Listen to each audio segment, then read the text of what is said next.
When I was running in university, the team used to warm up with only about a 10 to 15-minute jog. I remember finding the first few intervals of the track workout hard. I felt unfit and out of breath, but by the third interval, I felt normal again. In the winter, our workouts started at another university where we used the indoor track once a week. Instead of walking to the workout and getting changed over there, I would just wear my shorts and t-shirt under my winter running gear and I would run to the workout location. This gave me maybe an extra 10 to 15 minutes warm-up jog. Or sometimes it was a little faster than a jog if I was late. I always felt like this extra jog helped, but I didn't really understand why or if it was all in my head. After reading today's book, I realized how important the warm-up is when trying to run fast. And I also realized that there is way more to a warm-up than just jogging.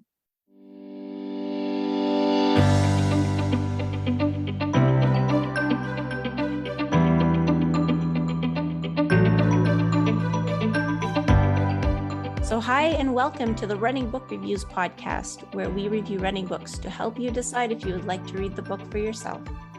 We also hope that listening to us chat about running can help keep you motivated about your own running or maybe inspire you to try something new. My name is Liz, and with my co-host Alan, we're going to talk with author Bill Parisi about his book, The Anatomy of Speed, an evidence-based guide to speed, agility, and change of direction. The Anatomy of Speed is a very detailed book explaining exactly what speed is, what you need to do in order to properly train for speed, and all the different components that make up speed. The book has 12 chapters. Chapter 1 and 2 explain in depth what speed is and why it's so important. Chapters 3 through 10 are about warm-up strength and different components of speed. These chapters have detailed explanations of the theory and also exercises to train the particular component which is being discussed in the chapter. So you get an explanation and then you get some trial exercises. Chapter 11 discusses recovery, and the last chapter has a whole set of sample routines and an explanation of how to actually structure a session for a particular outcome. You can also continue to do continued learning and get educational credits once you've read the book. The last page of the book has a discount code if you'd like to buy the exam afterwards. So pay attention, there could be a test. Let me tell you a bit about our author today, Bill Parisi. He's the founder and CEO of the Parisi Speed School and of the Parisi Training System, two-time track and field Division I All-American, and competed in the 1988 track and field Olympic trials in the javelin. He went to Finland in 1989 to train with and compete with some of the best athletes in the world. In 1992, while $50,000 in debt, Bill founded his speed school and traveled the US in a $500 van to give free speed sessions. This led him to later open his first speed school location, and there are now over 90 certified locations. The Parisi Speed School now helps athletes from different sports with speed and also strength and conditioning. The school has produced first-line draft picks in almost every professional sport and numerous Olympians. Bill has been a co-author and contributed to several other books and has been a speaker and consultant to sport-related organizations, including the NFL, USA Football, Nike, and Reebok. The other books he's contributed to include Success Patterns, Don't Shoot on Your Kids, Fascia Training, Fascia in Sport and Movement, and Fascial Fitness. So welcome to the review, Bill. Thank you, Alan. Thank you so much for having me. So we'll kick you off with the first question that we always tend to give people, which is, how did you decide to write this book about speed? Well, my whole life has revolved around understanding speed and coaching speed. From a young athlete in high school, I was slow. I was an offensive lineman in high school football, and the coach said, go out for track to get faster. And I went out for track, and I was fascinated with the training process. And our coach had us try all the events. He was a very smart coach. Although I wasn't that fast, I wasn't going to be a blazing 100-meter sprinter. So I tried all the field events, and I took a liking to the javelin throw. And I started competing in the javelin and football. And training for the javelin really was very interesting. And that's where it started for me. Because the javelin, I'm only 5'10", and when you look at high level javelin throwers, they're usually 6'4", 6'5" Norwegians, right? Germans or Swedes or Finns. Well, I'm a 5'10" Italian, and I live in North Jersey, so I'm not supposed to throw the javelin too far. Maybe I'm supposed to lay brick or make pizza, right? But I was pretty good because I trained for it, and I became fascinated with it to a point where I wound up being a top 10 thrower in the country in high school by my senior year. And I went to a national meet my senior year. First time I was on an airplane. And I was very, very excited. And the top 2 place finishers in this national meet, junior Olympic meet, made the U.S. junior Olympic team, pardon me, to compete in Japan that year. This was 1985. And I was in second place in that meet with 1 thrower left and 1 throw left in the meet.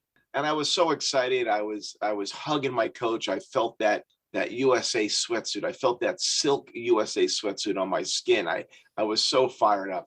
And I got beat on the last throw of the meet that pushed me into third place.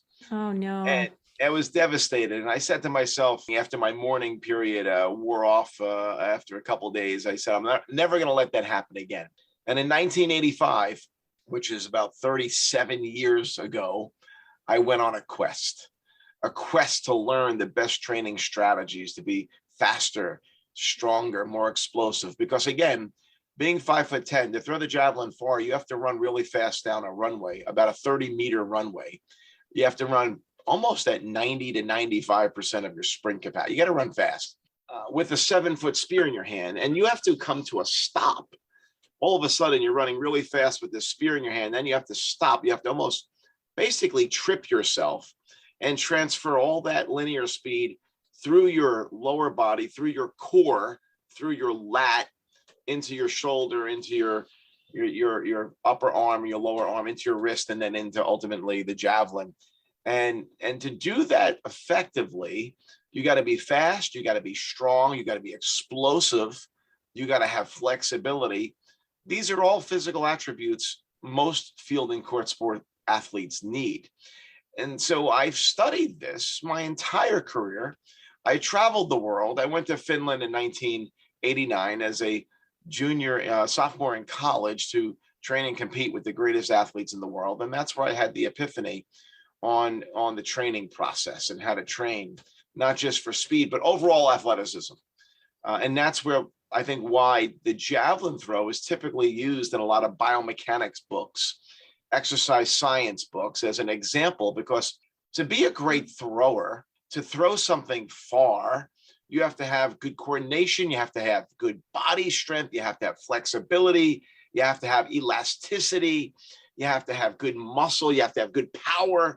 You need all these things to be a good thrower. And I trained a good part of my career to be a great thrower. And, I've been on this quest of gaining knowledge. And with that, I opened up my facility. I became a trainer, a personal trainer in 1991, and then ultimately opened facilities and started training athletes and coaches. But the quest for knowledge never stopped.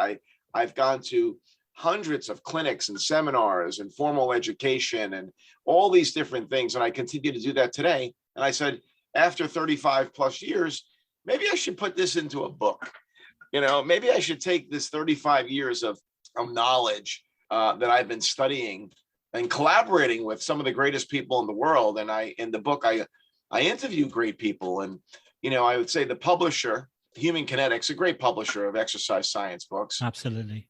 They were very intrigued with my approach, where, this is a science-driven book, but it's very practical. But I interview other subject matter experts, and I give them lots of credit, and they speak in their own voice. So it's a book not just about me and my knowledge, but my collaboration with some of the best people in the world. And I'm happy to share their information in an open format, where, it's not just me sharing evidence and information. It's talking to the researchers. It's talking to the people who actually perform the research. It's interpreting the research so the layman can understand. So that's what my mission has been.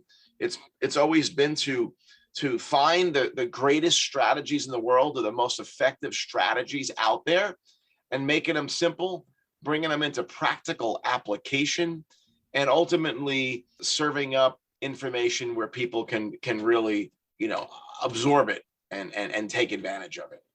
Yeah, we actually noticed that there was no stone unturned, and one of the things that we were talking about during one of our runs was that you included a lot about the fascia and the fascial system, which is not something that you hear a lot about. It's kind of more recently that you start people sort of mentioning that it has so much more influence on our movement than previously it was given credit for. But I guess before we get into all of that, I think it would probably be a good idea, because our listeners are probably mostly longer distance runners, some of them marathon, probably we have some ultra marathoners listening to us. And so maybe you can just start by convincing them why speed is important, and if all of us runners should be training speed a little bit. The book is not only about speed, but it's understanding injury resiliency. And I feel the most important thing for distance runners is training in a way where you're going to build injury resiliency and stay injury resilient. The book absolutely applies to distance running. Many chapters apply to distance running, some don't, and the elements of speed of whatnot. But I will say it's important, because when you want to run, whether it be for speed or for distance or for endurance, all the principles apply. The principle of ground absorption or ground contact, force production, principles of the elastic connective tissue systems. And when you talk about the Kenyans and you talk about some of the greatest runners in the world, they have this connective tissue system that's really helping to propel them. It's more connective tissue than you would think, and I can get into that once we hit upon the fascia system. But you have to train that system. You have to know how to train that system, and running obviously is a big part of that. But there's other things you need to be doing to create and develop this resiliency and joint stability and the dynamicism that's needed around joints, and balance. So when you sprint, or I should say when you run or sprint, most of your movements are in the sagittal plane, right? You're going back and forth, and it's very important to develop other planes of motion to create this body armor, if you will, or this capacity, training capacity to keep your joints healthy. And that's really one of the biggest challenges I see with runners, specifically distance runners, is the first thing to go are their joint systems. They start having joint pain, knee pain, back pain after a while, because they don't have the structural integrity around the joint system. They don't have that guy wire system, if you will, to maintain joint stability. And we can go into that and talk more about how to train that and how to develop that. And that's all in the book. But I would feel, if you can't improve your running, your distance running, your times, if you're not optimizing your joint system and your connective tissue system. When I say joint system, I mean your entire connective tissue system, your tendons, your fascia, all your connective tissues around your joints. If things are not finely tuned, and if you're out of alignment in one area, and we can talk about biotensegrity and get into that and the importance of tensegrity and biotensegrity. If you're out of alignment in one area, say your plantar fascia is tight, well, that can lead to hamstring issues. You have to understand the importance of pre-warm up and all these other elements that are in the book that apply to good, healthy, just simple, straight ahead running. There's a lot of new science out there because of the advancement in technology, specifically imaging equipment like ultrasound equipment. The advancements in this equipment has allowed us to see the connective tissues of the human body. And now we understand it a lot more, and we understand their adaptive properties. So the book talks about how to facilitate something called mechanical transduction, which is when their body responds to a specific mechanical stress. We put all different types of mechanical stress on our system. We have to put the right types of mechanical stress to create mechanical transduction, which is facilitated by the fibroblast cells, specifically for the connective tissue system, which is very underappreciated. And we've been training for a long time here as humans, hundreds, if not thousands of years. And we've known about the cardiovascular system and the muscular system and even the nervous system. I call those the big three. Well, there's the big four. That's called the connective tissue or fascia system, which is responsible for over 80% of all soft tissue injury. The research is now telling us, meaning that the injury 80% of the time in non-contact injuries, or even contact injuries for that matter, but for specifically non-contact injuries, it's in the white collagenous tissue, this white non-calorie dependent, non-cellular tissue, the connective tissue. And when we look at fascia or tendons, and about 10% of that tissue is cells. 90% of it is collagen and water. So that's why it's important for them, I think, to listen and get the book. They want to stay healthy, and if they want to run faster. We came across it for the first time when we covered Shane Benzi's book, The Art of Running, where he talks about tensegrity. And since then, I've been trying to run much taller because I'm an old guy and I'm starting to get a bit curved over. And, one of the single things that I worked on for about 6 months while I was marathon training was just train tall, tall. And it's kind of really, really trying to talk to my overall fascial system about renewing its shape a bit and getting this holistic sort of chain working a bit for me. And increasingly we see it popping up, and it's becoming, I think I said in training yesterday, it'll be the new thing that everybody's talking about soon, because the science is building up that you refer to. And I guess everything that we refer to in terms of, long distance runners needing to work on this kind of thing is doubly true for older runners. Oh yeah. So older people go, oh, I'm older, I should take care and go slower. I think maybe, I don't know what your opinion is, but maybe that's a sort of self-defeating prophecy. You should try to still move at your maximum speed for some of your training. Yeah, I mean, there's so much that has to do with the fascia system, you see, which relates to why we get stiff when we get older. And it's all in the connective tissue. Why we stiffen. It's all in the fascia. A majority of it is in the fascia. So let me explain that a little bit. So we have this cellophane wrapping, right? That wraps every cell in our body, known as the endomysium. And that's the cellophane wrapping that wraps the individual cell. Then we have this cellophane wrapping that wraps groups of cells known as the perimysium. Those are, about a couple hundred muscle cells that's wrapped in this cellophane wrapping. Then the entire muscle is wrapped, which is called the epimysium. And that's been around and known for many, many, many years. You'll see that in most exercise science books. But this wrapping, this same collagenous tissue wrapping, this cellophane wrapping, it looks like cellophane, which is 90% collagen and water. It wraps entire muscles, groups of muscles. It wraps nerves, organs, blood vessels, veins, arteries. It wraps everything. And without this wrapping, your muscle is chopped meat or pulled pork. Pulled pork is muscle from a pig that is, the fascia is dissipated. It's burnt off. It's cooked away, right?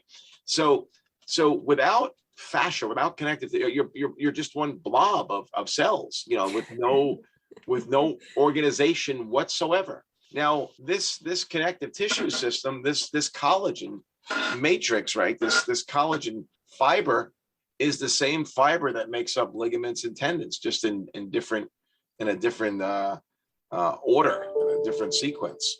So I think it's important that we know that when we as we get older, we get naturally more dehydrated, and this system loses its water, so it becomes stuck.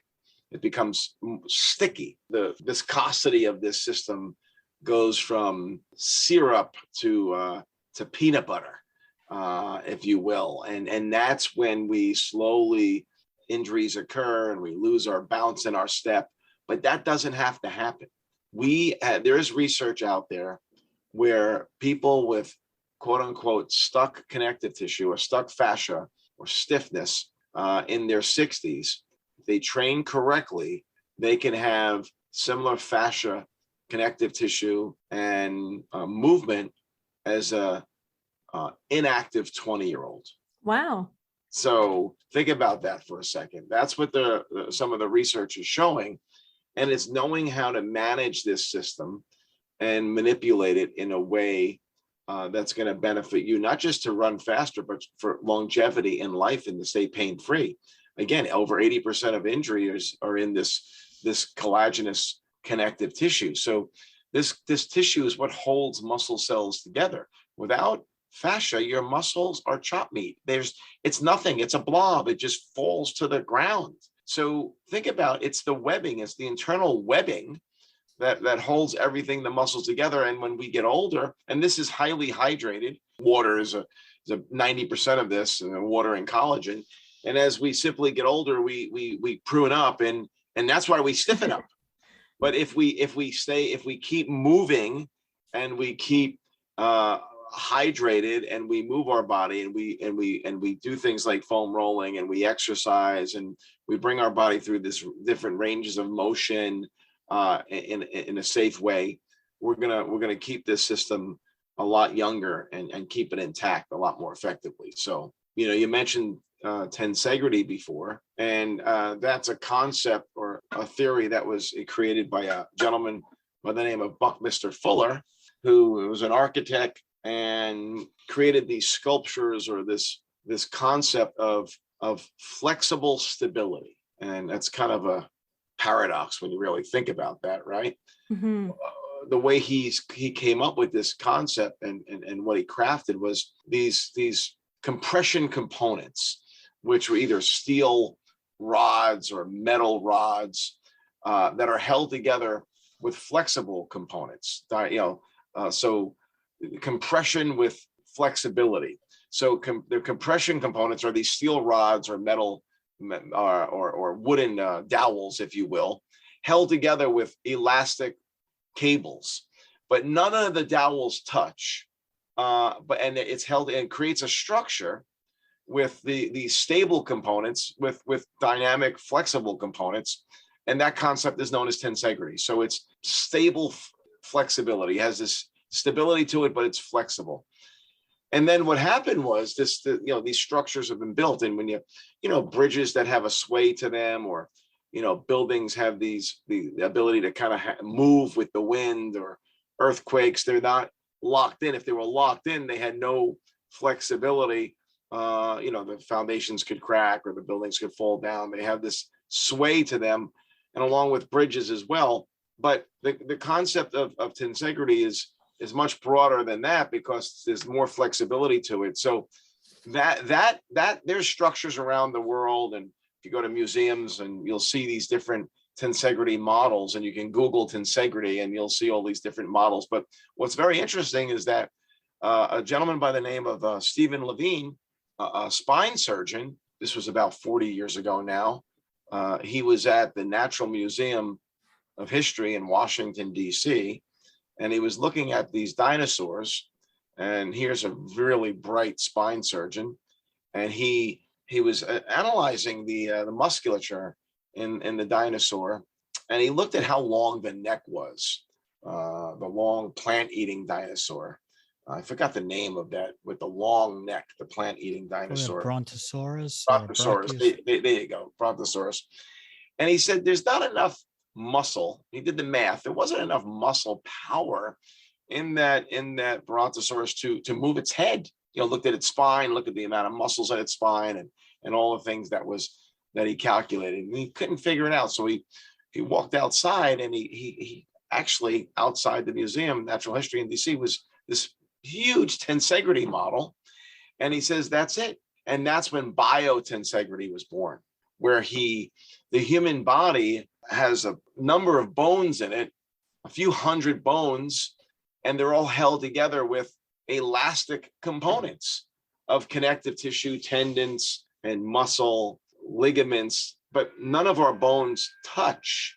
They're separated by cartilage and different elements. And if they touch, you're in some serious pain if your bones touching one another. But we're one big dynamic biotensegrity body. That's why when you run tall, you get this natural spring. Your body's a big, massive, very large spring system. It's a very dynamic biotensegrity system that are made up of bones and organs and skin and muscle and connective tissues and fascia and ligaments and tendons. But it's the tendons and ligaments and fascia that really provide this dynamicism. A lot of times the muscles provide stability with isometric contraction. When we sprint and run, there's more isometric contraction, even in distance running, like when you're running and when your foot hits the ground, you're isometrically contraction more muscles than you think for a short period of time. And the free energy is coming from the connective tissue system for those runners that run really far and have great endurance. And now this has been shown with studies on kangaroos. There's studies out there now. Back in the late 90s, early 2000s, there was a study with kangaroos, and they put a gas mask on a kangaroo and they measured its energy expenditure. They also put them on force plates, and they had them and they trained them to hop on a treadmill and hop, believe it or not, within the barriers on force plates. And they measured energy expenditure of kangaroos. And they had these kangaroos hop at 3 meters per second, which is about 6.5 miles an hour. And then they had them hop at 6 meters per second, which is about 13 miles an hour. They burned the same amount of energy hopping at 3 meters a second than they do at 6 meters per second. So 6.5 miles an hour compared to 13 miles. Now, wow. as a human, if you go out and run and you're running at 6 miles an hour, and now you got to run at 12 miles an hour, you're burning a lot more energy, right? Yes, definitely. A lot more energy. But kangaroos, they burn the same amount of energy in this study. And here's why. They looked at the muscle fiber. They realized the muscle fiber typing is the same as a koala bear, which doesn't hardly move at all. Right. It was all in the connective tissue that they were getting free energy. They were putting more of a stretch on their Achilles tendon, more of a stretch on the connective tissues that was recoiling and rebounding much more aggressively at the higher speeds. And the muscles were working in more of an isometric contraction to stabilize the joint system to get that free energy from the connective tissue system, which is non-calorie dependent. Now, humans are the only bipeds that have this system, the same similar connective tissue system. When you talk about this connective tissue system, specifically fascia, it's like the oceans. My good friend Tom Myers, who wrote a great book, Anatomy Trains, does a deep dive on fascia. When you talk about the fascia system, it's like, because it's 90% water and collagen, it's like the oceans of the world, right? Think about that for a second. When you think of the oceans around the world, you have the Atlantic Ocean, you have the Pacific Ocean, you have the Indian Ocean, you have different bodies of water, you have the Gulf of Mexico, you have the Panama Canal, you have all these different landmarks of water, right? Well, fascia is the body's ocean. We have our plantar fascia underneath our foot. That's a pretty important area of fascia. We have our thoracolumbar fascia, which is our lower back, which makes massive connections of our lats and our glutes, the thoracolumbar fascia. We have our iliotibial tract, our IT band, another patch of fascia. So we have landmarks of fascia, but we also have this fascia everywhere in our body, everywhere. Fascia responds to mechanical transduction, meaning that when you train a certain way, you're going to develop different aspects of your body. So if you train your fascia system, if you train it correctly, you're going to train to get more free energy from that system. And that's what we're talking about. We're talking about creating free energy for distance runners. And when you talk about your super high level runners, they're not using as much muscle as you think. You just can't run some of those Kenyans. It's like insane how fast they run for 2.5 hours. It's just, it's like humanly impossible. They're getting a lot of bounce and free energy. They're a human pogo stick. Like they're getting free energy from their connective tissue system. It just don't have enough capacity to go that fast for that long without, maximizing the free energy from our connective tissues. I guess we look at these guys and we go, well, look at them. They've got no muscles. There's no muscles on those guys. They got relatively little muscle because I guess muscle is extra weight you got to carry as well. That's so there's exactly a trade-off right. there. So you go, well, how the hell are they moving that quick? And you've just explained it. I just explained it. Their muscles are working in isometric. When their foot lands and hits the ground, things are working more isometrically than you ever thought. And they're getting that free energy when that foot hits the ground. They're literally bouncing off the ground. They're not propelling as much as you think they would be. First, they don't have the muscle to propel themselves that long and that far, because those strides are pretty long when you're running at, averaging, 12, 13 miles an hour for a couple hours. That's insane. The other thing is with speed, as I would have thought that speed would come from like huge, big strides and a very fast turnover, which probably they probably have some contribution and they're going to help. But you talk much more in your book about force to ground, like putting a big force on the ground. And I think I hear like 5 times your body weight or something hitting the ground, and a concept called super stiffness. Yes. Yes. Can you explain this a bit more to me? Absolutely. So Dr. Peter Wayan did a study in 2000 at Harvard University.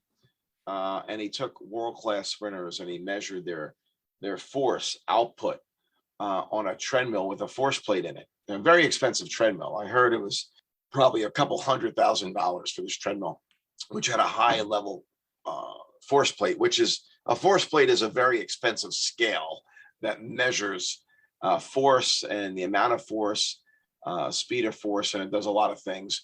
And having that built into a treadmill is really unique.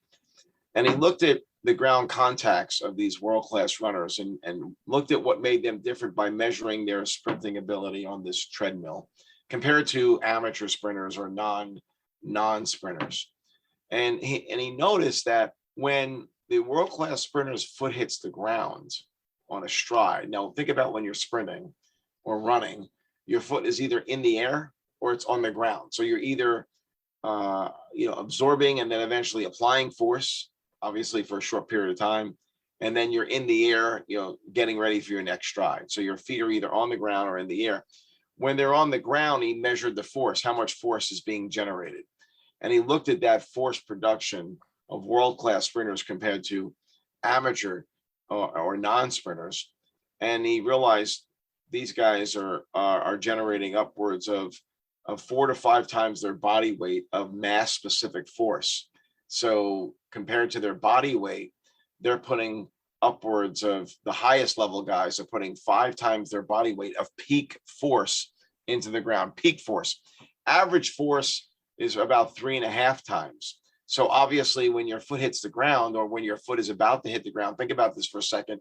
When you're sprinting, when your foot initially starts to touch the ground, there's not a lot of force. When that toe, the ball initially touches, and then as your hip rides over your foot contact, rides over your toe, there's maximum force. And then as you push off for the next stride, there's less and less force. And then eventually you're off the ground and there's zero force. So there's that, we thought, a bell-shaped curve. And that's what most athletes look like when they sprint. And we measure your force signature of your foot hitting the ground. And this is true for running at slow speeds or jogging speeds, whether it be 6 or 8 or 10 or 12 miles an hour, same concept. And what he noticed with the high level sprinters, their peak force was upwards of 5 times their body weight, average force 3.5 times their body weight, compared to non-sprinters where their force was about 10 to 20% less. Therefore, compared to their body weight, wow. Everything was compared to their body weight. So he realized, and he came out in that first study and said, okay, people that run faster are stronger. They put more force into the ground. And that was 20 plus years ago. So that's when this big paradigm started. If you want to get faster, you got to start lifting weights. You got to get strong. If you want to be faster and have good speed endurance, you got to lift those weights. And that's true to an extent. That is true. I mean, having foundational strength is very important. You know, having squat strength and deadlift strength and things of that nature. That is a very important foundational component. I think that was overkill. As in our society here in the US, we tend to really, all right, this is what we do. Let's do so much. Let's just do it all. And then in college weight rooms became an arms race, college football. It became an arms race. Who has the most squat racks? Who has the most strength training equipment to get strong, get strong. So we know from research now, to be at optimal speed for sprinting, you have to squat 2 times your body weight, right? You have to be able to squat 2 times your body weight. My belief, to be a high level distance runner, and for females, it's 1.75 times your body weight. So if you weigh 200 pounds and you want to be a high level sprinter or high level reach your speed potential, you need to squat 400 pounds. If you're 150 pounds, you need to squat 300 pounds for a male and 1.75 for female. For distance runners, like, we're not talking optimal max speed, but I believe that number is about 1.5% of body weight. So to really be at your best, you know, you need to squat 1.5. So if you're 150 pounds, you need to squat about 225 pounds. You need to be that strong. And you should be that strong. Now, you don't have to do that for 1 RM, one repetition max, but you should be able to squat your body weight for, 6 to 8 repetitions. Your body weight for males, and for females about 80% of that. So probably about four reps or so, 4 to 5 reps. So I think that's a good baseline for distance people, to be able to squat their body weight 6 to 8 times is a good baseline of strength, because we know that strength gives us that force assists in giving us that force production. And a lot less intimidating than 2 times your body weight, because Alan and I were calculating that yesterday on the run, and we were just like, we're nowhere close to that. No.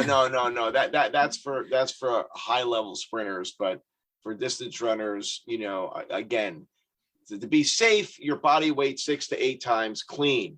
That's a safe bet. Okay. And certain people can take that into, certain people are going to do that easy. Certain people it's going to be hard, but you can look at that. Now, this is important to do that correctly and technique wise, but let's take this down the road a little bit more. So Peter Weyand moved to SMU. There's a great human locomotion laboratory there. And he had a PhD student, Ken Clark, who wrote the foreword to the book, do a follow-up studies in 2010. Ken's study specifically was 2014, where they looked at the actual force signature of these athletes. And I will go back and say on that first study, where world-class sprinters put up upwards of 5 times body weight into the ground on each stride, it's called mass-specific force. The swing time, or that leg recovery time, how long it took for that leg to come, off the ground, recover, swing forward and come back down. That was the same for world-class sprinters compared to amateur or non-sprinters. So there wasn't a big change in swing time. Everything was about force production, speed of force, amount of force into the ground. 2014, they looked at not only the speed of force, and they always knew that how fast the force went into the ground played a very important role to speed. So it's the amount of force and the speed of force. So that ground contact time was much shorter, and the amount of force these guys were putting in the ground was much greater, which actually propelled them for a longer stride, which they bounced a lot further, right? And that holds true for all types of running at all speeds. They're kind of much better kangaroos than us average models. That's exactly right. I mean, sprinting like a gazelle. I mean, like running like gazelles is going to make us faster, whether it be running distance or running speed for speed, sprinting speed. It's having a gazelle. Now look at a gazelle. They don't have a whole lot of muscle, right? I mean, they're all connected. Look at cheetahs. look at the fastest animals in the world, and they all have this connective tissue system that's very, very dynamic. So this 2014 study looked at the force signature. So we not only looked at the amount of force that they put in, we know it's greater to run faster, and we know it's being put into the ground faster, or we're generating force off the ground faster. It's happening in a shorter period of time. The foot is coming on and off the ground much quicker. That's the force application phase. And even when you run, distance, right? If you're quicker on and off the ground, you're going to have a faster stride, a more powerful explosive stride. So that's important. But this subsequent 2014 study looked at the actual signature of the force. In other words, what that graph looked like when the foot was on the ground. For the longest time, they thought everybody's signature when that foot hit the ground looked like the traditional bell graph, right? Or the upside down U, right? Really clean. And they thought that for many, many years up until this study where everyone's foot hit the ground and it showed this nice clean bell curve. But what was interesting, world-class sprinters, it didn't look like a bell. It was asymmetrical. Everyone else was symmetrical. And what was interesting in the first half of this signature, of this force being put into the ground, was much greater and higher in the first half of the phase. And that they identified why it was higher in the beginning phase was because they had much greater stiffness when their foot hit the ground. See, stiffness is a magical thing, and it's creating what we call pulses of stiffness. So knowing how to create this pulse of stiffness for very short periods of time, that creates an elastic spring system of the human body. And it's the same thing when we swing a golf club, or we swing a bat, or the martial arts athlete does a roundhouse kick. It's the same concept of creating pulses of stiffness that's originated at the core, or the proximal part of the body, which is, when you think of the trunk, right? Think of everything between the two shoulder joints and the two hip joints. Like, that's the trunk. That's proximal. When you create tremendous proximal stiffness and you drive and you want to move the distal limbs with speed, proximal stiffness allows your limbs to move at greater speed. So they identified that these high-level sprinters in this study, they not only create proximal stiffness, but what they really found, and we knew, listen, when you watch a world-class sprinter and they're sprinting a 100-meter dash, they're very stiff at the core. They're not moving their shoulders back and forth. They're not twisting too much. You can see these guys are really strong. But what they noticed in this study was there was a lot of stiffness in the lower shank. The ankle complex was very stiff when the foot hit the ground. That created a really unique signature and a very dynamic impulse into the ground. So what this tells us, when we run, our feet are literally punching the ground. Think of a boxer punching the bag. When you punch a bag, you're loose at the shoulder, you're loose at the arm. You're gonna throw that punch forward, and you're gonna move it with speed. So you need some power, you need force. But then, as that arm comes out and forward, you're kind of relaxed. And as soon as that hand hits the bag or the opponent, everything stiffens, and that's a pulse. Your body becomes a steel rod at that very moment for milliseconds, and then it relaxes and you pull back. So it's pulses of stiffness, and our fascia system helps to create this mechanical composite that creates this incredible stiffness. And the great ones that can jump super high and can run super fast, or they know how to do this. And think of a boxer jabbing and throwing a bunch of jabs. These are pulses of stiffness and contacts. No different than a distance runner. Every time they sprint and take a stride, every time that foot hits the ground, you're creating, it's this stiffness that creates, so you can get this free elastic recoil off the ground on every single stride. But these pulses of stiffness, so they don't necessarily come from like leg strength. They come from the core being able to. They come from good question. They come from everything. It comes from everything being strong. You do need good foundational leg strength, but it's a coordination. It's an element of not only having a strong core, but also having strong connective tissues and facilitating this stiffness throughout the lower leg as well as the core. As that foot hits the ground, it's on the ground a very short period of time. World-class sprinters, when they're sprinting at their fastest speeds at 11 meters per second, the world-class highest level guys run upwards of 12 meters per second, which is upwards of 27, 28 miles an hour. Their foot is on the ground about 800ths of a second. So it's less than 1/10 of a second that their foot's on the ground, and they're generating 5 times their body weight. Think about that. For a 150-pound sprinter, which is a fairly light sprinter, they're generating 750 pounds of force in 800ths of a second, right? Yeah. You need to be super stiff to withstand that. Like you're not really contracting much. Think about that. Your foot's on the ground. Tell me what kind of muscle contraction you're going to get in 800ths of a second. And you're registering 750 pounds of force. Tell me what muscle does that. That's a steel rod. That's what happens in the 100-meter dash, right? I'm talking about top end speed. Now, acceleration is different. There's more muscle power coming out of the blocks. So, but the same concept is true for distance running, that we want to take advantage of these elements of stiffness. And to think about it, when you really think about that for a second, we know when runners are running at top speeds, world-class sprinters are on the ground less than 1/10 of a second, and they're generating that kind of force. Just like a puncher, when an athlete, a boxer or an MMA athlete punches, he's punching the opponent. His glove is hitting the opponent for a very short period of time, right? So it's that wind up and that athleticism that creates that. But at the point of contact, everything gets stiff, really stiff for a short period of time. Then it relaxes. So it's knowing how to create stiffness and relax. And that's a trained skill. That's when Michael Jordan shoots the basketball, he's not thinking about it, right? When a Major League Baseball pitcher, is pitching, or a Major League Baseball pitcher is swinging his bat, like the thought is gone. It's a natural reaction with bat speed and hand speed.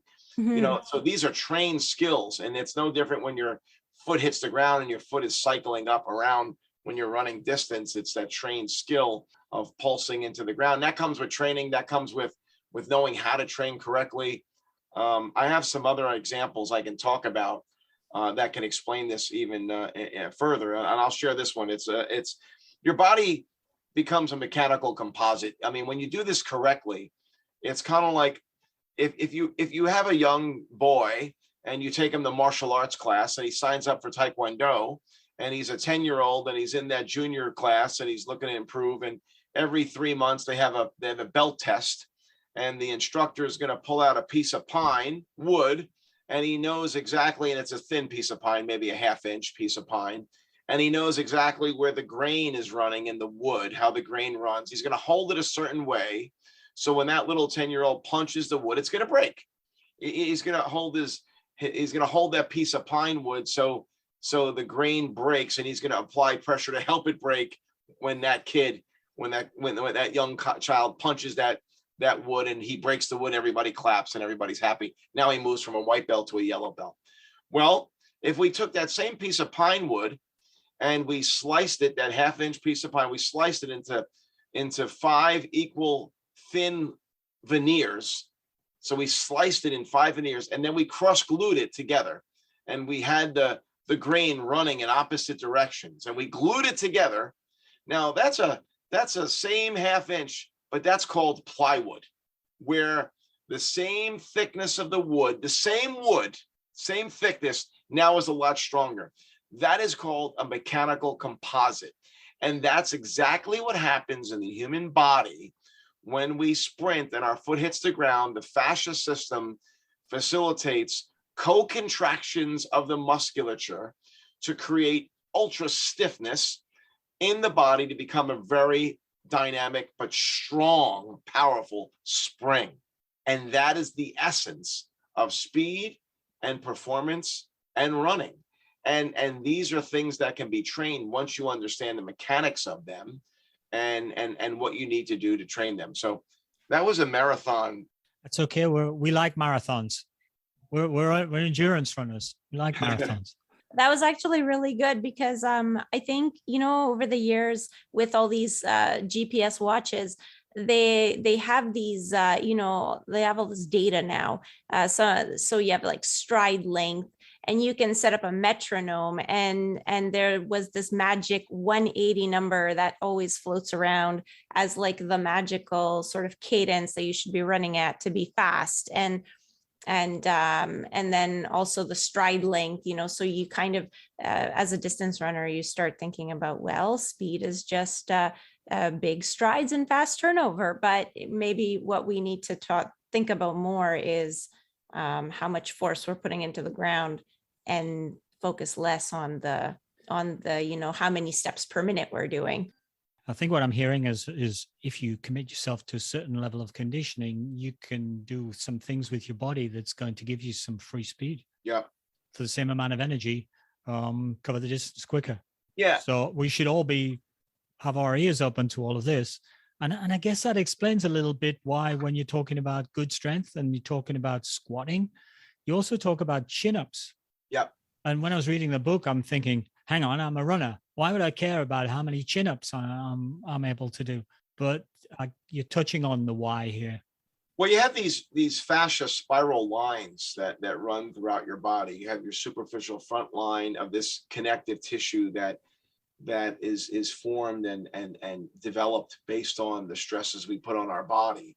And we know this now because my colleague, a gentleman by the name of Robert Schleip, who is the founder of the Fascia Research Society, which is a very esteemed group of researchers from around the world. Robert is from Germany. Mark Driscoll's from Canada, who's the president of the society. I am also on the board of directors. And, this is a research group on connective tissue and fascia that has a congress every 3 years. We were in Berlin in 2018. We'll be in Montreal in 22 in September. And it's all on connective tissue and fascia. Now, Robert had the good fortunes to have some friends in Germany. Thomas Roller, who's the gold medal winner of the javelin throw in 2016. And he did an ultrasound on Thomas Roller's right pec, his right chest, and he identified a 2 millimeter thick aponeurosis, which is a patch of fascia on his right pec and nothing on his left.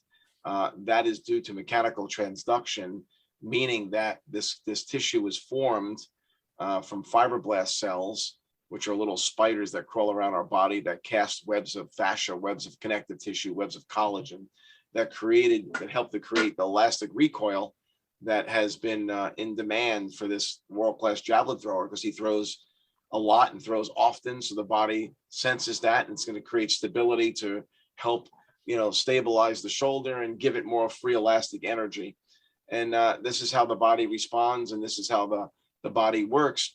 But here's what's the important thing: to throw the javelin really far, or to run fast, or to run longer, and to be more efficient, to run faster, to run longer. You not only need a good fascia system, but you need good isometric strength. You need strength to stabilize the joint system. So the strength is more about stabilization strength than propulsion strength. So think about that for a second. When you're running, if you train your body and you train your systems correctly, and you're finely tuned and you're at a high level, strength becomes more of a stabilizer, not a propulsion. Now, strength is propulsive in acceleration when we come out of the starts, but when we're running at speed, strength is much more isometric, and the speed comes from the elastic tissue system. And even at distance, when we run for distance, we want to, and if we're finely tuned and we're trained correctly, we're gonna run further and longer and faster, with our muscles, working more isometrically and getting that free energy from the connective tissue system. But listen, you have to be trained correctly for long periods of time. The muscle system responds, and in 2 to 4 weeks, we'll get some type of adaptive response from the muscular system. The connective tissue system is more like 9 to 16 months before we get some type of adaptation. I guess that's why things like Achilles tendonitis and plantar fasciitis, which which are my two injuries of choice these days. I guess Well, that's why they take so long to heal. yeah, I mean, let's talk about that for a second. Plantar fasciitis, it's such a challenge, right? And Achilles, and a lot of the Achilles is due to plantar fasciitis and due to the fascia. I mean, Who knew that they'd be related? they're very much related. They're all connected, and obviously, the most important thing you can do is find a lacrosse ball, stand on a lacrosse ball barefoot, and find the hot spots in your foot. Find the spot where it feels like someone's sticking a needle in the bottom of your foot, and just hold that spot. Just hold pressure on that spot and move the ball slightly, just like a half inch at a time, an inch at a time, and hold it until that pressure starts to dissipate. Then move it a little bit more and hold it for another 10 to 20 seconds, and just keep doing that. And you're going to notice as you free up this fascia, plantar fascia, it's bound up, it's tight, it needs pressure, it's fibrotic, and it needs pressure to break up the fibrosis within the plantar fascia. That is going to be huge. And the same thing in the calf complex, as the Achilles slowly, attaches to the gastroc and the soleus. Same thing, pressure. Slowly apply pressure, whether it be with a foam roller, just finding those hot spots. The foam roller is probably too thick of a pad. Trying to use different devices of pressure to break up these adhesions within the connective tissue, and to slowly allow it to glide. But these adhesions are really the culprit of the that cause this pain. Okay. And so what about when we get older, that the fascia gets a little bit dehydrated, kind of like peanut butter and all sticky and stuck together? So let's say that we want to try and prevent that or minimize it. I know you also kind of talk about pre-warm-up in the book, which seems like it also mentions foam rolling, and you mentioned foam rolling for this, making your fascia a little bit less sticky. So are the two related? Like would the pre-warm-up help older runners tolerate speed work better? Well, it's interesting. There's a little bit of a conflict on foam rolling right now in terms of what it does and what it doesn't do. But I will say that a couple things about foam rolling. So the lacrosse ball under the foot, that's really important to break up those adhesions or trigger points, if you will. But with the plantar fascia, it's really more adhesion based, right?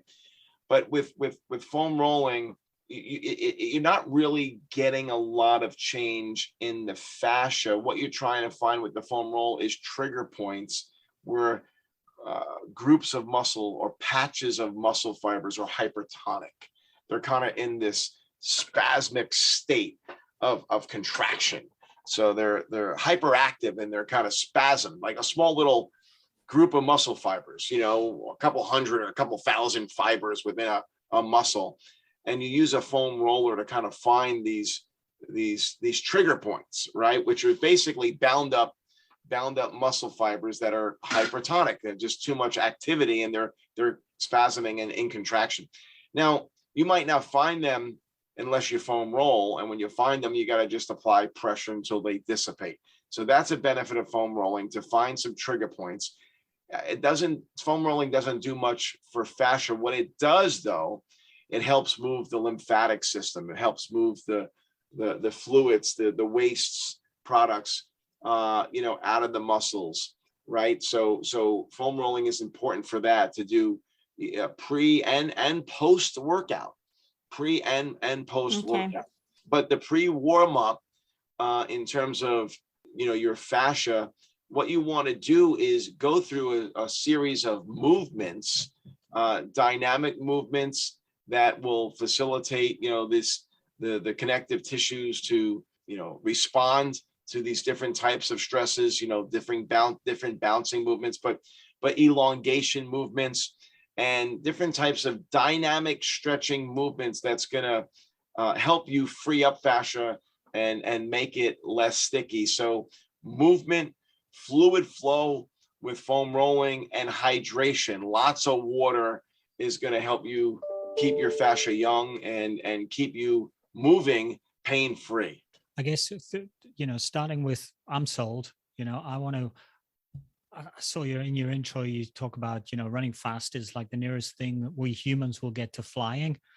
I want to fly. I enjoy it when, even at my modest ability, when you can get yourself up to sort of what you think, wow, this is like my maximum velocity. It feels fantastic. So I'm all for trying to do that and get the benefit of it and do it for as long as I can, in terms of, keeping my running career going. So I'm in. But then the first thing I see is, you got to do a pre-warm-up, a warm-up before your warm-up. Yes. Suddenly I've, my my full bore enthusiasm is starting to wane. So we have a warm-up part of a session, which is sort of a pre-warm-up, an active dynamic warm-up, which is more generalized, and then a more specific one depending on what you're doing. So yep.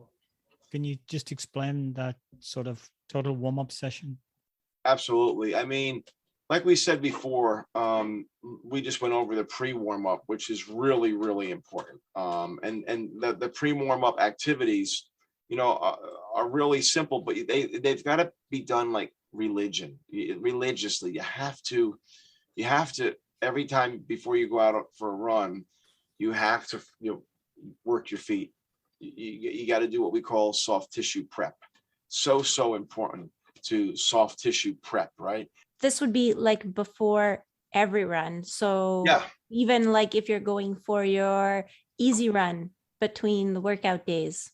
Yeah. It's got to be a habit, like you brush your teeth, where you roll your feet out, you do some foam rolling to just get some fluid dynamics moving, right? You roll your feet, then you do some foam rolling, and then you'll do some glute activation work. You'll do some controlled forced exhalation breathing.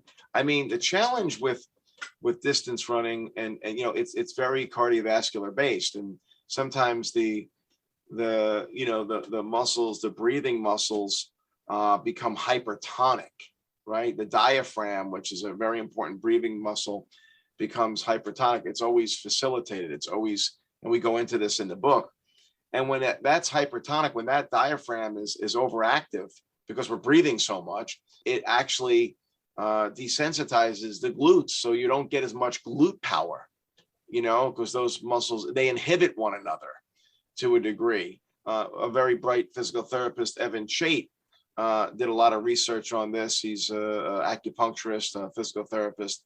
So, we need to make sure we do forced exhalations. We have to, coughing resets the diaphragm. So little techniques to do forced coughing, forced exhalation. So you're going to exhale for 10 seconds or 15 seconds, or you're going to exhale for as long as you possibly can.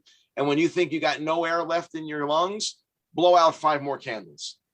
So again, getting the diaphragm to relax is really, really important, so we can get more glute power. This is all part of the pre-warm-up.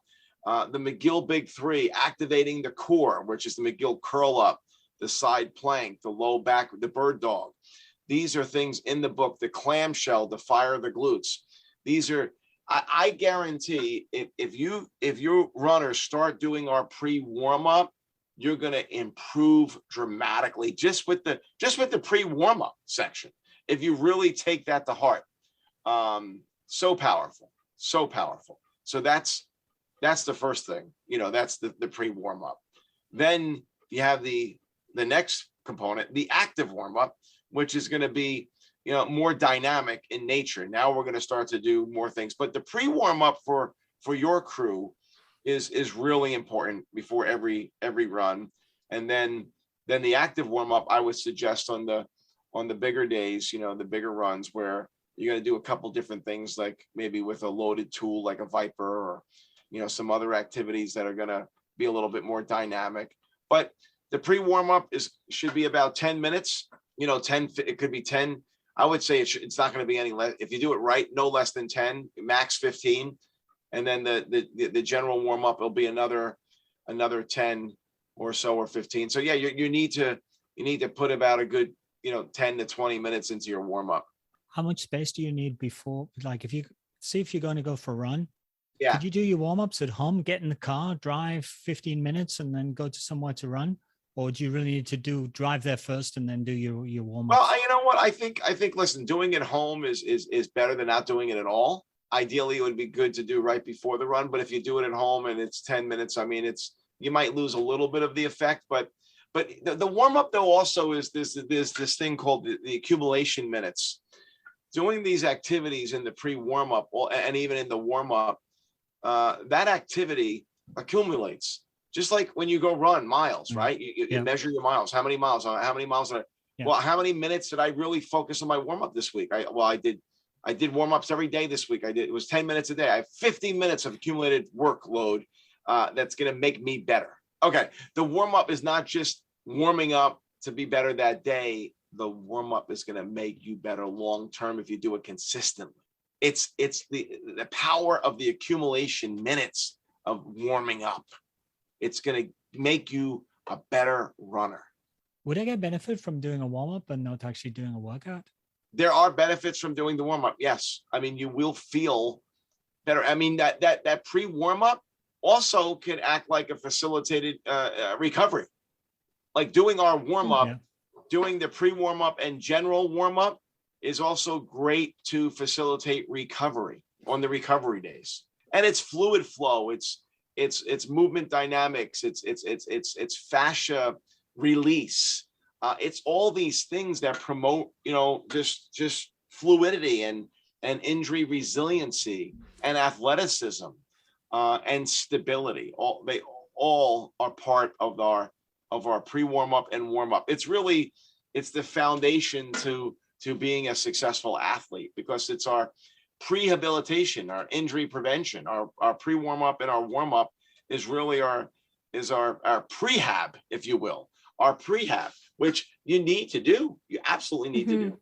Or you'll be at least healthier if you do it. Absolutely. We've had people come to us over the years and say the warm up it changed their life, and all they do is our warm up routines, and that's their workout, and it makes them so athletic. I mean, adults, just average Joes, just the warm up, they'll spend 30 minutes doing the warm up and they'll really focus, and that's a workout. Like if you really drill down, you can see why distance runners have this like horrendous 50% injury rate per year. 50% of endurance athletes get injured per year, because hardly anybody I know does enough of this stuff. Yeah. So I guess we can maybe go over speed a little bit. I know you said that some things are not maybe so applicable to distance runners, but in the book, like you talk about different types of speed and also, things like agility. What do you think is, I guess, maybe in order of importance, things that I don't even know if you could put it in order of importance. Maybe they're all important, but what should distance runners kind of incorporate in their training if there are a few things that they should be doing? I mean, obviously all the warm up routines are critical in terms of they're going to pay them very, very big dividends. If you go right to the last chapter, knowing the actual recovery elements to training, the system specific recovery and preparation, that's really important. The strength training aspect of all this is very important, having a foundation of strength. A lot of the movements apply. And I would also say the elements of top speed training in this book, maximum velocity training, that's a component that would apply to many of your distance runners, and even the acceleration exercises and training would apply. And I also would say even a multi-directional speed, because you want to create this omnidirectional approach. If you're always running straight ahead and that's all you do, you're going to create overuse. You're going to create imbalances. So you need to do different movements to create balance in your body and your dynamicism and your athleticism. And that's where I think, runners can pick from all chapters of this book and incorporate into their workout to create balance and symmetry. I mean, so many runners are just overtrained because they're just living in one range of motion their entire career. And that's dangerous. That's why soccer players get injured. They overuse injuries, ACL injuries. They're just playing that one sport, always kicking the same way and always doing the same over and over. Well, you overcompensate in one range of motion, and then the joint becomes unstable because you're so strong in one direction and weak in every other direction. Well, distance runners, you have all this connective tissue built up just to run straight ahead. And whenever you step on a divot and something happens and you're not all of a sudden straight ahead, you get this little altered movement, boom, now you got an injury because of this minor little stupid movement. And you're like, I don't know why that happened, because you have no protective mechanism. You never trained in any other direction. I'll tell you a really interesting story about a friend of mine who's also one of my mentors. He's in the book, Michel Delcourt. I interview Michel. He's a genius, as many of the people I interviewed in the book are. He was a hockey coach, a strength coach for hockey players in Canada, and he's training his hockey players and getting them ready, getting them strong for the season, play hockey. And felt like he did a great job. And during the season, he goes up to the coach, how are my guys doing? The coach said, they got to get stronger around the puck. I was okay. Takes them back. And now he's going to get them stronger. He's going to improve their squat. He's going to improve their bench press, all sagittal plane movements, right? All movements in that one plane of motion. And, when you go into most weight rooms and high school or athletic weight rooms, they're bench pressing, they're military pressing, they're pulling lat pull downs, they're deadlifting, they're lunging. It's all in that forward and back movement, right? Up and down, forward and back.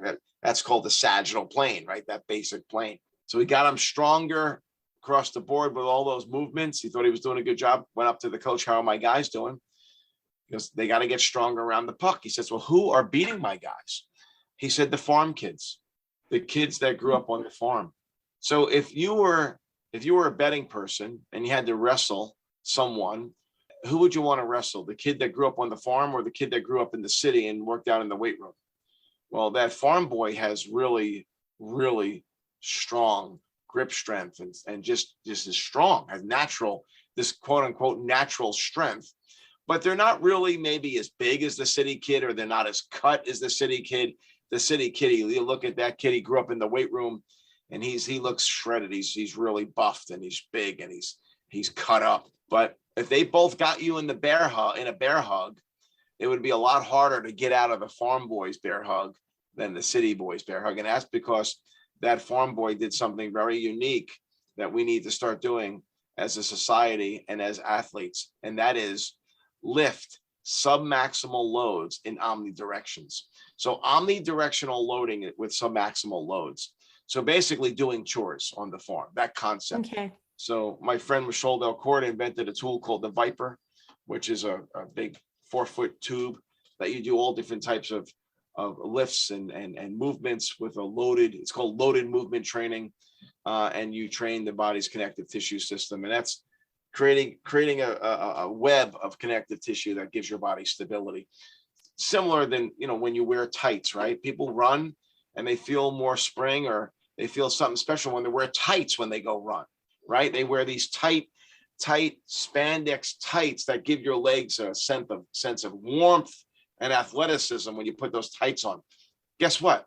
That's exactly how fascia works. When you develop your fascia, that's fascia outside the skin, but we have that underneath the skin, and that can be developed. So when you wear a tight body apparel, just like a bench presser, when a power lifter goes into a bench press competition, they need like 3 guys to put on what they call a bench press shirt. And a bench press shirt is like a really tight rubber shirt that gives you free recoil when you bench press the bar. That's external fascia, if you will. I guess now we know how those compression tights work and why some people just love to wear those for races. That's exactly right. Mm-hmm. So I'm actually very curious about maximum intensity because, I think as distance runners, we do occasionally train maximum intensity, or at least we think we do. Maybe we aren't training maximum intensity because in the book you mentioned that maximum intensity is about 10 to 15 seconds, which we rarely do an interval that short.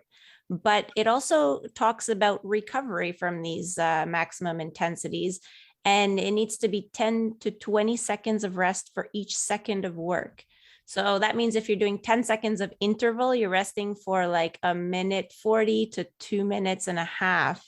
Yeah. So why do you need so much rest? Well, that's really to replenish the ATP PC systems, the endurance. I should say the energy systems for high performance, sprinting. That for distance running, it's completely different. It's oxidative. You're using oxygen for muscle contraction. For sprinting, you're using the ATP PC system, adenosine triphosphate, as the energy source. And when you do maximum effort, we know we deplete that energy source in about 10 to 15 seconds, roughly, give or take. We also know our neurology begins to fatigue in about 4 to 5 seconds in terms of all out effort, right? So these are benchmarks for maximum explosiveness. If you're looking to gain maximum speed in like a 40-yard sprint or 50-yard sprint, within a 10 to 15 second time frame, where our body can replenish and restore for the next rep to build up that ability to have maximal force production and speed. For distance, it's completely different. You're training more endurance based for that type of thing. So, knowing who you are and what you're training for is important. And would you still do some maximum intensity sprints at some point in your training if you're training for, 5K, 10K?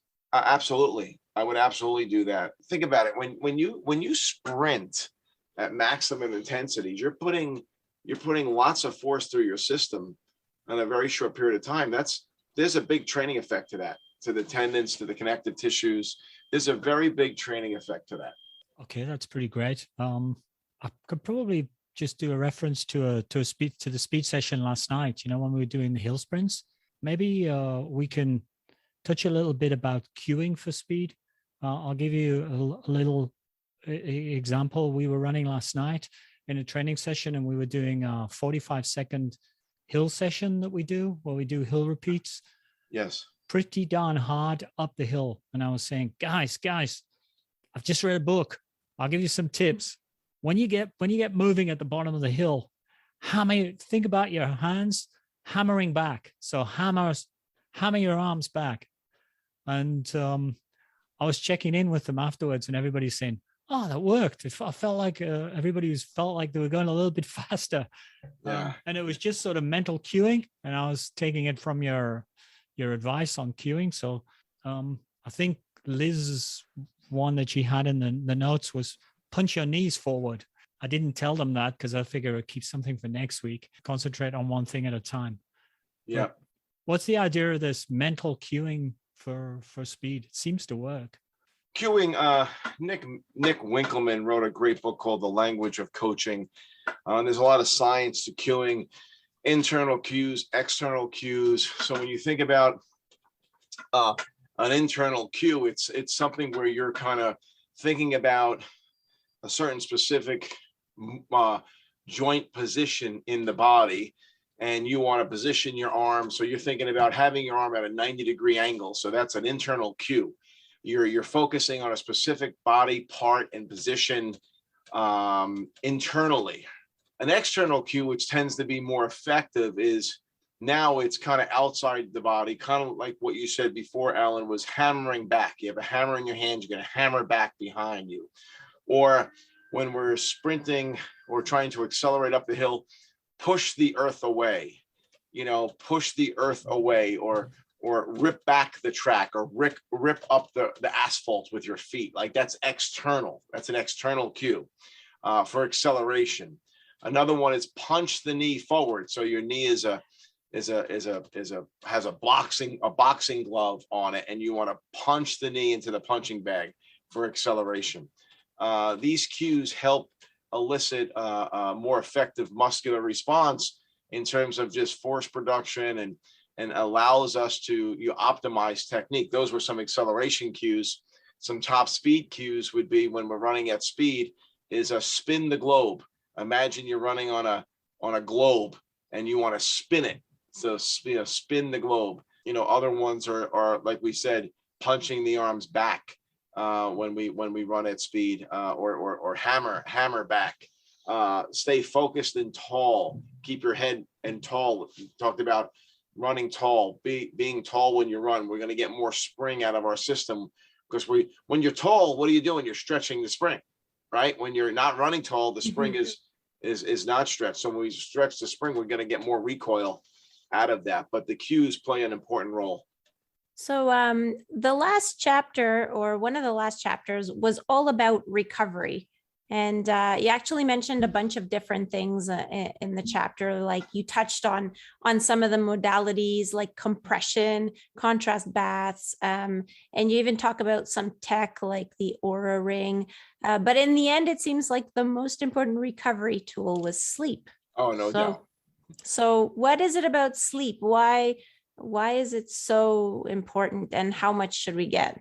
Yeah, I mean, there's no doubt the science around sleep now, the importance of sleep is just, it's non-negotiable, right? So people that are trying to be, Supermen, Superwomen, and they pride themselves on only, going to work and they only get 4 or 5 hours of sleep, they're taking years off their life.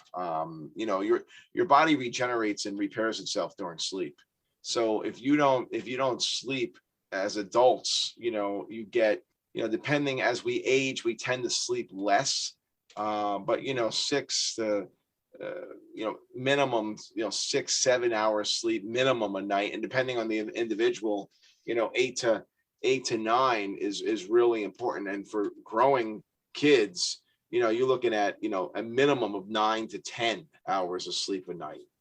I can't stress enough the importance of not just sleep, but quality sleep, and understanding sleep hygiene, and being able to go through these phases of sleep where your body repairs itself. There are different phases of sleep. There's phase 1 and stage 1 and stage 2, and then REM sleep, rapid eye movement sleep.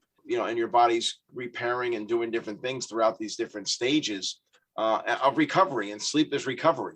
And if you don't get enough of it, you're not going to recover. Your body's going to break down, and it's going to show up in your times. It's going to show up with an injury.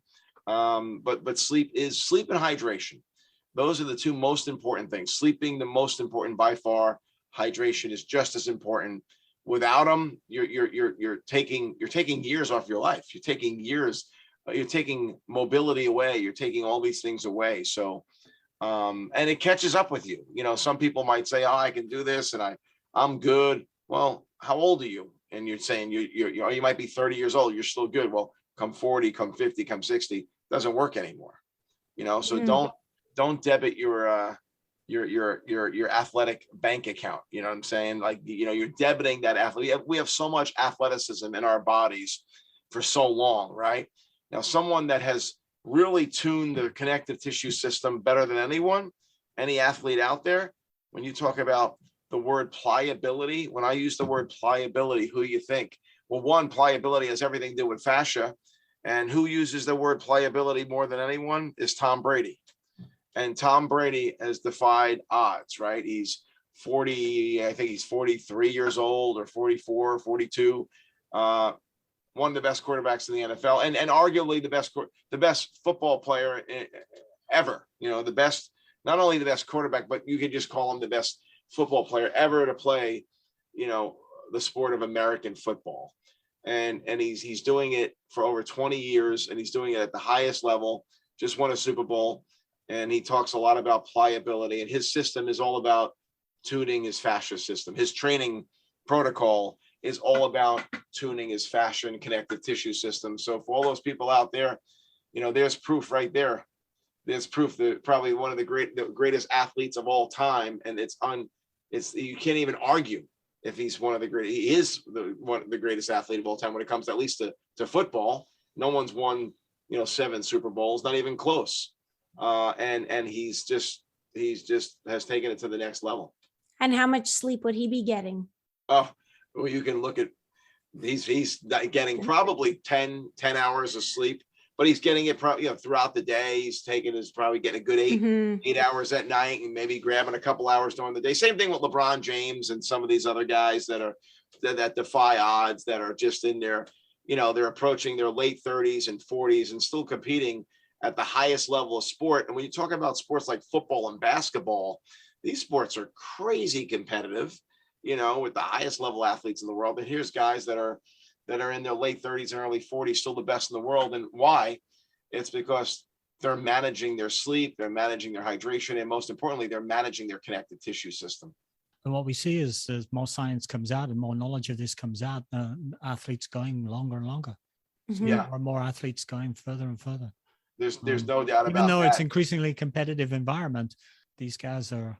We spoke with marathon runner, USA 5 times Olympian Abdi Abdirahman, at the Olympics, running the marathon at 40 years old. And when we spoke with him, he said, "Oh, I'm sorry, I'm a couple of minutes late. I was just finishing my nap." Yep. Yeah. It's part of his game plan. It's definitely a recurring theme of all these high level athletes. They all sleep like way more than we do. Yeah. So it looks like this book that you've written is almost the work of a lifetime, Bill. It's sort of a life's experience and a life's knowledge gathering. And so do you have any plans for another book, or do you have to live another lifetime for that?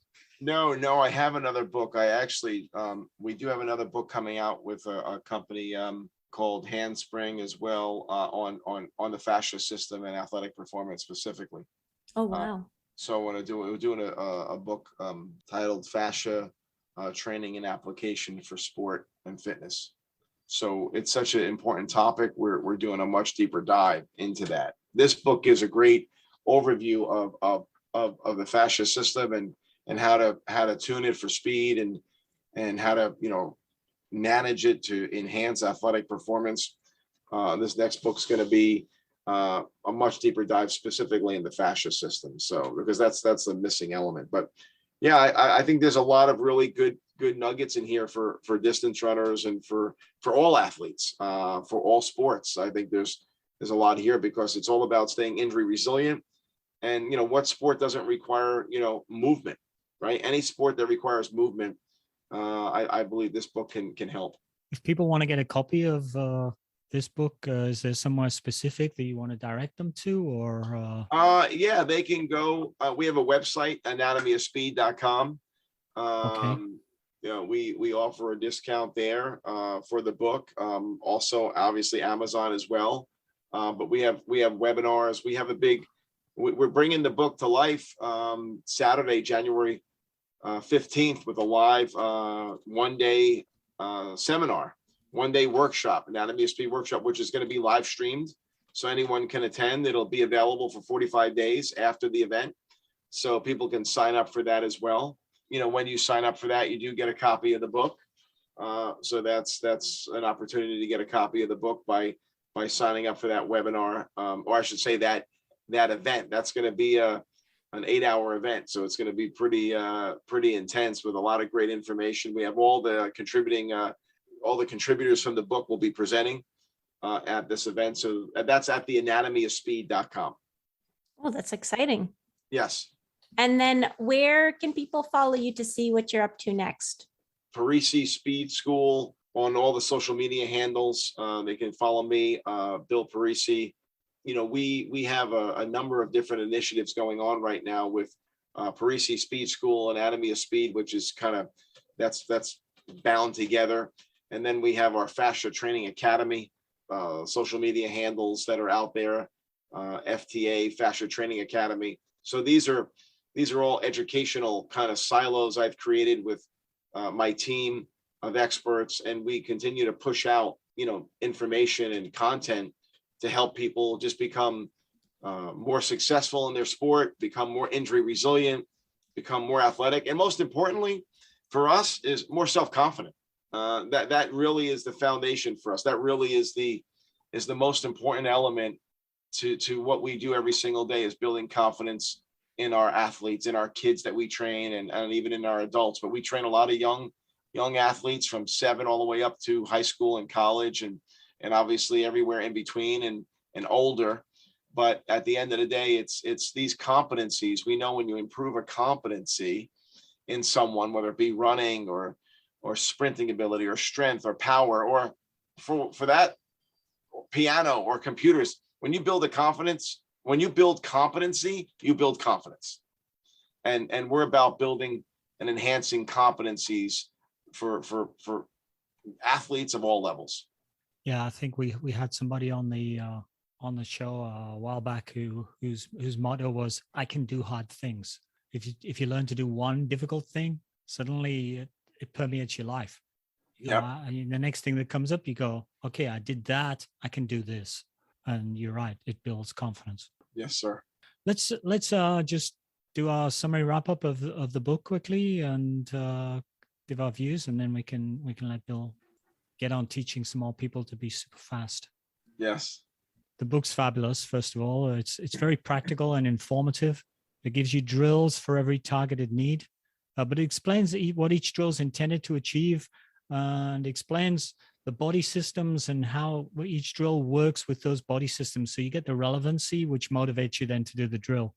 I noticed the drills are all classed also as basic, moderate, and advanced. So you can get a sort of ramp up, do some basic and a couple of more difficult things. It reminded me a bit of a book called Running Rewired by Jay Deshary, sort of structured, explaining how it works with some practical drills. But this is more speed orientated versus Jay's thing being more, I guess, endurance running oriented. The book's beautifully presented. Human Kinetics, as you said earlier, Bill, do a fantastic job of publishing with these things. There's color coding and color photographs showing drills and how the drills are done and the anatomy that's affected by it. So all in all, an excellent package. And you can take an exam in it if you want. Yeah, so I kind of echo that. The book is very detailed, and even the exercises have an introduction, and so that kind of reinforces what the exercise aims to do, and it's also motivating to continue doing those exercises because you know how they're beneficial to your training. It explains why speed training is important. It goes really in depth into that, and how to warm up properly for speed training.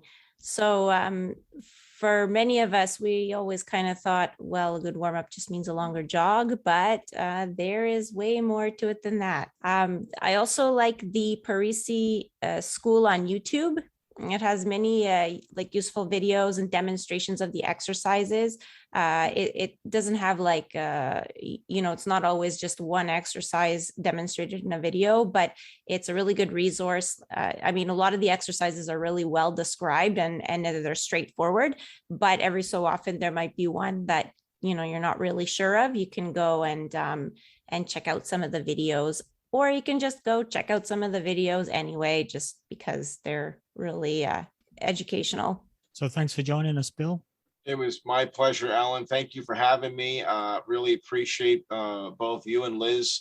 The conversation was great. Hopefully your listeners got a lot out of it. And, we'll be putting out more information, every month and education and webinars and live events. As well as virtual events around the anatomy of speed and some other things to help people reach their goals. Sounds fantastic. Thank you for listening to another episode of Running Book Reviews. A big thank you to the publisher Human Kinetics for providing review copies of the book. And a massive thank you to Bill Parisi for spending time with us today. If you'd like to leave us some feedback about how we can improve the podcast, or you want to suggest a book that you'd like us to review in a future episode, just leave us a comment on social media. We are Running Book Reviews on Facebook and Instagram, and on Twitter, we are reviews_running. Please also follow us on social media to find out about new episodes when they're released, or you can just subscribe to the podcast on your favorite streaming platform. Bye for now.